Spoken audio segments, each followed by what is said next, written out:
सो once again dear student, एक बार फिर से आप सभी का स्वागत है आपके अपने YouTube channel allrounder study zone पर। तो दोस्तों, ये सीईटी का मॉडल पेपर नंबर 1 में आप सभी का हार्दिक स्वागत है। इस मॉडल पेपर में हम बात करने वाले हैं सीईटी एग्ज़ाम जो कि 12th लेवल का है। उसके लिए हम राजस्थान जीके के ऐसे मोस्ट इंपॉर्टेंट क्वेश्चन जो आपके सीईटी एग्ज़ाम के लिए बहुत ही ज़्यादा बेनिफिट रहने वाले हैं।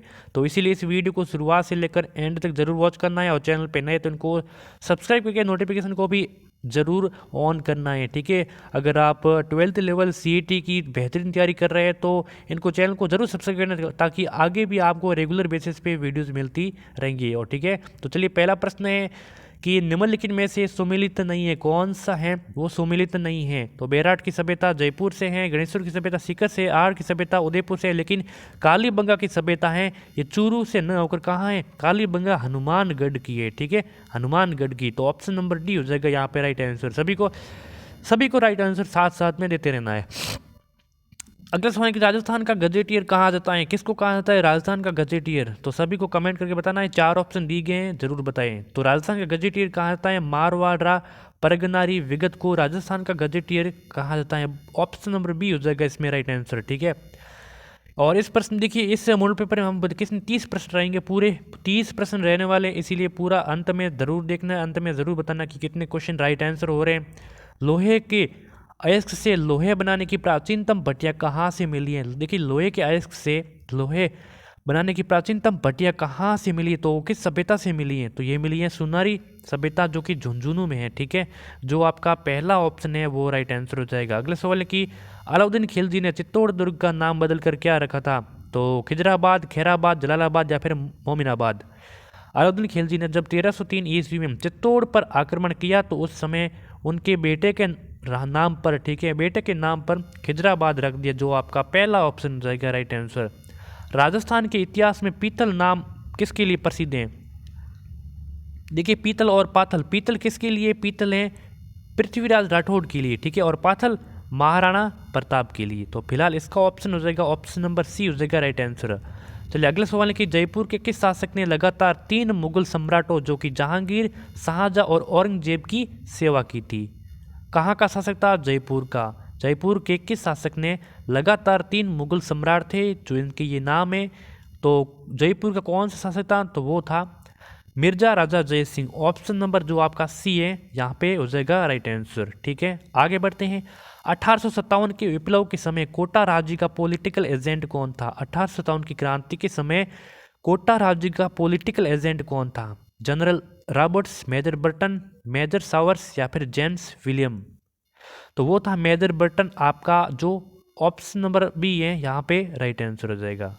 श्रीमती रमा देवी राजस्थान के किस किसान आंदोलन से संबंधित हैं। श्रीमती रमा देवी का जो संबंध है राजस्थान के किस किसान आंदोलन से है, तो वो हैं बिजुलिया किसान आंदोलन से। ठीक है, पहला ही ऑप्शन आपका राइट आंसर हो जाएगा। आगे बढ़ते हैं। आगे अभी तक आपने चैनल को सब्सक्राइब नहीं किया तो ज़रूर कर देना। ठीक है, सही सुमिलित करो, सही सुमिलित करना है।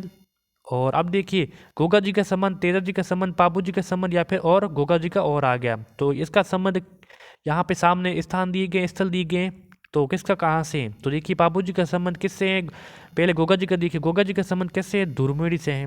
तेजा जी का संबंध कैसे, खरनाल से। पाबू जी का संबंध कहाँ से, कोलू से। और एक और पीछे बचा गोगा जी का संबंध जो कि सिरस मेड़ी हो जाएगा। तो ये ऐसा किस ऑप्शन में दर्शा रहा है, तो ये दर्शा रहे हैं ऑप्शन नंबर बी में दर्शा रहा है, आपका राइट आंसर हो जाएगा। ठीक है, अगला सवाल है कि कजली तीज कहाँ की प्रसिद्ध है। बहुत ही इंपॉर्टेंट प्रश्न है। तो जयपुर की, भरतपुर की, बूंदी की, अजमेर की। सभी को राइट आंसर कमेंट करते बताना है। देखिए, जैसे ही मैं प्रश्न को पढ़ता हूँ आप तुरंत कमेंट करके बता दीजिए कि सर इसका आंसर ये है, तो इससे आपकी तैयारी बहुत अच्छी हो जाएगी।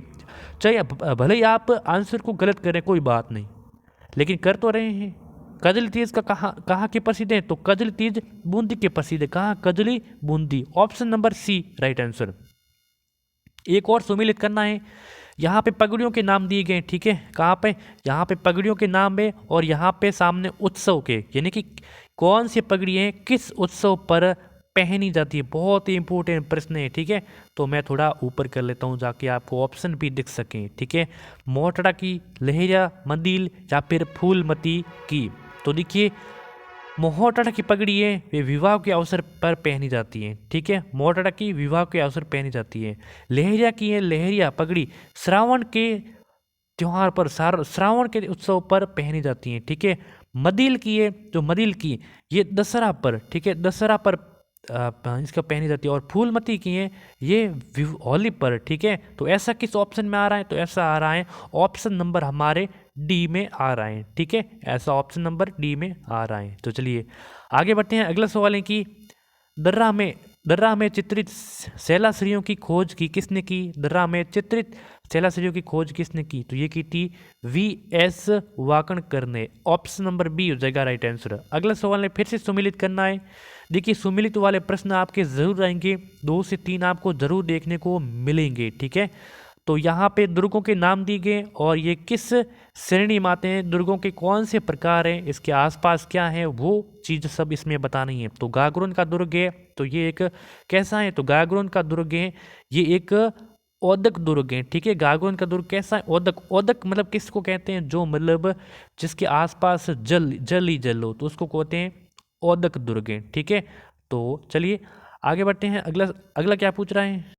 अगला है कि जैसलमेर दुर्ग। तो जैसलमेर दुर्ग किस में आता है? तो जैसलमेर का दुर्ग है तो ये आता है एक धानवर दुर्ग में। ठीक है, गागरोन किसका हो गया? गागरोन हो गया औदक, यानी कि औदक या फिर जल कह सकते हैं। जैसलमेर दुर्ग आ गया धानवर दुर्ग में। सिवाना दुर्ग किस में आ गया? सिवाना आ गया वन दुर्ग के प्रकार में, यानी वन दुर्ग की श्रेणी में आ गया। और भरतपुर दुर्ग पीछे बचा, यही जो कि पारिक दुर्ग में आ गया है। ठीक है, तो ऐसा किस में आ रहा है? तो ऑप्शन नंबर बी में ऐसा आ रहा। चलिए आगे बढ़ते हैं। अगला सवाल की कच्ची घोड़ी नृत्य किया जाता है किस क्षेत्र में किया जाता है? तो नागौर में, शेखावटी में, या फिर उपरोक्त सभी, यानी कि उपरोक्त दोनों, नागौर और शेखावटी में, या फिर बाड़मेर में। तो देखिए कच्ची घोड़ी किया जाता है ये नागौर में भी और शेखावटी में, यानी कि उपरोक्त नंबर सी यहाँ पे राइट आंसर हो जाएगा। चलिए आगे बढ़ते हैं। अगला सवाल है कि राजस्थान की 15 नंबर सवाल है कि राजस्थान की भाषा के लिए जो राजस्थानी शब्द का प्रयोग किया गया है तो ये किसने किया? देखिए यहाँ पे आप कर्नल जेम्स ठोके मत आना, गलत हो जाएगा। राजस्थान की भाषा के लिए राजस्थानी शब्द का प्रयोग किया ये जॉर्ज इब्राहिम ग्रीसन ने किया। ठीक है, जॉर्ज इब्राहिम ग्रीसन ने। Option number B. कीर्तर बाहुनी किसकी कृति है? श्यामल दास की, दयाल दास की, दुर्सा अड्डा की, कन्हैयालाल सेठिया की। कीर्तर बाहुनी किसकी कृति है? तो ये है दुर्सा अड्डा की। ऑप्शन नंबर सी हो जाएगा यहाँ पे राइट आंसर। अगला सवाल है कि प्रसिद्ध जैन तीर्थ स्थली श्री महावीर जी में कौन सी होली खेली जाती है?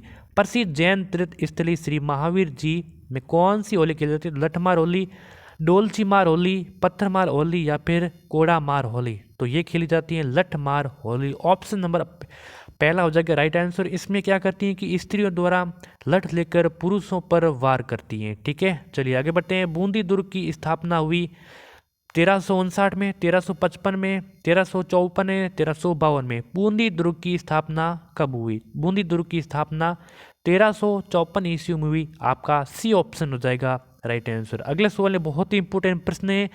सुगंध चिड़ी को किस लोक माता का स्वरूप माना जाता है? नागनिसी माता को, शीतला माता को, आयड माता को, स्वांग्य माता को। किसको? सुगंध चिड़ी को किस लोक माता का स्वरूप माना जाता है? तो ये माना जाता है आयड माता को, जो आपका ऑप्शन नंबर बी हो जाएगा राइट आंसर। लप्पा लपी, किरण व बांकड़ी ये सब क्या है? देखिए आपके नाम शो हो रहे हैं सामने की लप्पा लपी, किरण और बांकड़ी ये सब क्या हैं? तो ये सब गोटे के भिन्न भिन्न प्रकार है। ठीक है, ऑप्शन नंबर बी हो जाएगा इसमें भी आपका राइट आंसर। अगला सवाल है कि घोराधाय की छतरी का निर्माण किसके द्वारा करवाया गया? घोराधाय की छतरी का निर्माण किसके द्वारा करवाया गया? बहुत ही इंपॉर्टेंट प्रश्न है, सभी को राइट आंसर बताना है। तो ये किया गया राजा अजीत सिंह के द्वारा। ठीक है, राजा अजीत सिंह के द्वारा। ऑप्शन नंबर चौथा राइट आंसर हो जाएगा। किस मेले को सहरिया जनजाति का कुंभ कहा जाता है? बहुत ही इंपॉर्टेंट प्रश्न है। देखिए मानगढ़ मेला जो कि कहाँ लगता है? बांसवाड़ा में। कपिल मुनि का कोलाइट बीकानेर में। जो कपिल धारा का मेला है, ये कपिल धारा का मेला ये सहरिया जनजाति का कुंभ कहा जाता है। ऑप्शन नंबर बी हो जाएगा आपका राइट आंसर। ठीक है, अगले सवाल की पर्यावरण चेतना जैसी आधुनिक शब्दावली का महत्व बहुत पहले ही किस संत ने जान लिया था? तो ये जान लिया था जाम्बू जी ने। ऑप्शन नंबर दूसरा हो जाएगा राइट आंसर। अगला सवाल है, थोड़ा जूम कर देते हैं। हाँ, भारत के किस राज्य की सीमाएं 3 देशों जो कि क्रमशः नेपाल, भूटान एवं चीन से मिलती हैं? भारत के किस राज्य की सीमाएं हैं? इन तीनों देश से इसकी सीमाएं लगती हैं। तो वो कौन सा राज्य है भारत का? तो यहाँ पे सिक्किम। सिक्किम देखिए राज्य ऐसा है भारत का जिसकी सीमा है वो नेपाल, भूटान और चीन के साथ स्पर्श करती है इसकी सीमा रेखा। पहला ऑप्शन राइट आंसर हो जाएगा। चलिए अगले सवाल है कि निम्नलिखित में से कौन सी चट्टान प्रणाली वो भारत में नवीनतम है? निम्नलिखित में से कौन सी चट्टान प्रणाली भारत में नवीनतम है? विंध्यन, कुडप्पा, धारवाड़ या फिर गोंडवाना? ऑप्शन नंबर डी यहाँ पे हो जाएगा राइट आंसर। ठीक है, Gondwana. Option number D right answer. अगला सवाल है मध्य भारत में स्थित पहाड़ियों का पश्चिम से पूर्व निम्नलिखित में से कौन सा एक सही क्रम है? मध्य भारत में स्थित पहाड़ियों का पश्चिम से पूर्व निम्नलिखित में से कौन सा एक सही क्रम है? तो वो है सही क्रम हो जाएगा option number B, Satpura, Mahadev, Maikal और छोटा नागपुर। चलिए अगले सवाल है कि निम्नलिखित 27 नंबर सवाल है कि निम्नलिखित में से कौन दो राज्य की साझेदारी वाली झील है? कौन सी झील है जो दो राज्यों के साथ साझेदारी बनाती हैं? ठीक है, तो चिल्का, कोलेरू, पुल्लिकट या फिर वेम्बनाड? तो ऑप्शन नंबर यहाँ पे हो जाएगा सी, यानी कि पुल्लिकट झीलें। पुल्लिकट झीलें जो दो राज्यों की साझेदारी बनाती हैं। सी ऑप्शन आपका राइट आंसर हो जाएगा। अगला सवाल है कि माता टीला बांध किस नदी पर बनाया गया है? माता टीला बांध किस नदी पर बनाया गया है? तो बेतवा नदी, सोन, गंडक या फिर मयूराक्षी? तो ऑप्शन नंबर पहला हो जाएगा राइट आंसर। ठीक है, बेतवा नदी। बेतवा नदी पर बनाया गया कौन सा? माता टीला बांध। अगला सवाल है कि राजस्थान का पारदेशिक भूगोल किसकी रचना है? राजस्थान का पारदेशिक भूगोल किसकी रचना है? वीसी मिश्रा, रामलोचन सिंह, आनंद कुमार स्वामी या फिर प्रो तिवारी? सभी को राइट आंसर कमेंट करके ही बताना है। तो यहाँ पे ऑप्शन नंबर हो जाएगा यहाँ पे चौथा, यानी कि pro Mishra. Pro Tiwari. Pro Tiwari Rajasthan का पारदेशिक भूगोल की रचना की pro Tiwari. Option number D हो जाएगा राइट आंसर।